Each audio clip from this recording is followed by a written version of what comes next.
In order for portal travel to be possible, uh, there needs to be a complete invisible and holographic principle. Um, there's a lot of loose ends with the holographic principle itself, but I've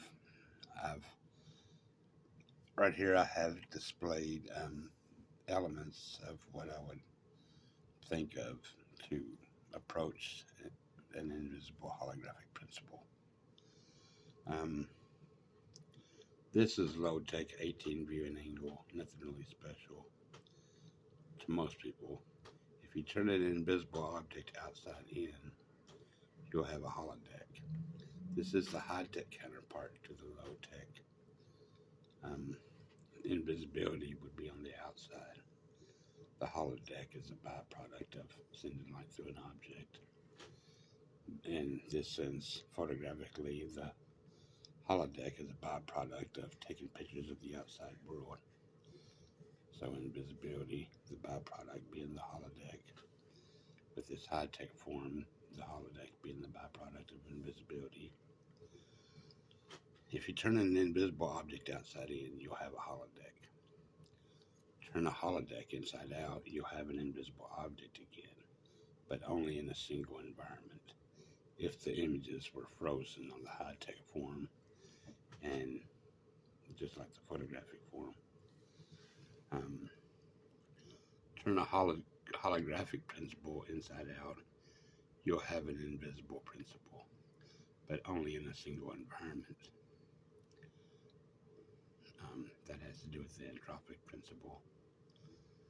Down here, turn an invisible principle outside in, you'll have a holographic principle again. And with this de Sitter space and this conformal field theory, Minkowski space, I've recently sort of likened it to well, this is the hyperbolic geometry of a holographic principle, a hologram, and this is the bulk of the hologram, where the action takes place, where our reality takes place, or well, that's anti-de Sitter space.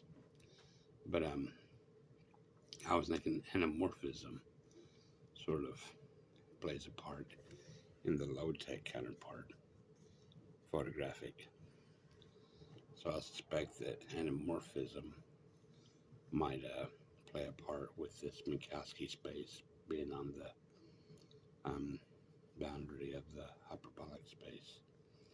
Minkowski space, or this could be the hyperbolic space, and when it's put up to the mirror, it's a Minkowski space.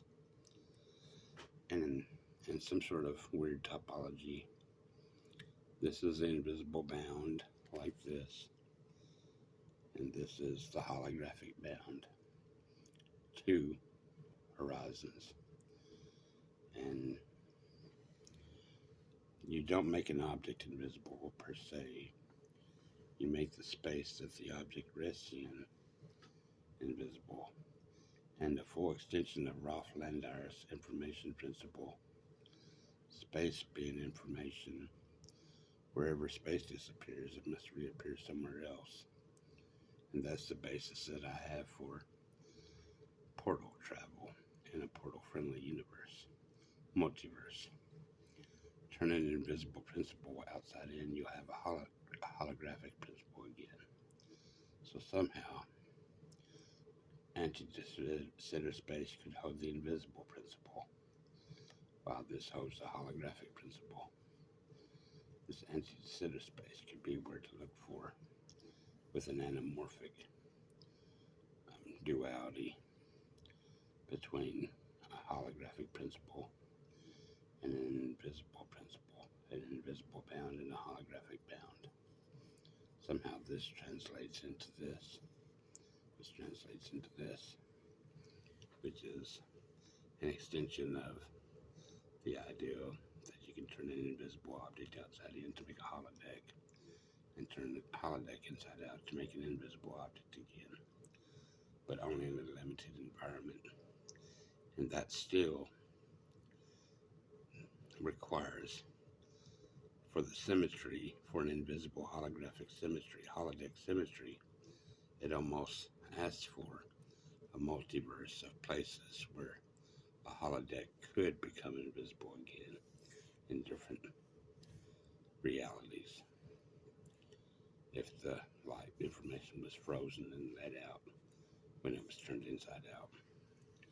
In the same sense, with the anamorphic principle, the holographic principle could become invisible, and if there was a multiverse of realities where a holographic principle could become an invisible principle. I think I tried to explain myself as good as I could. So this is it. Thanks a lot.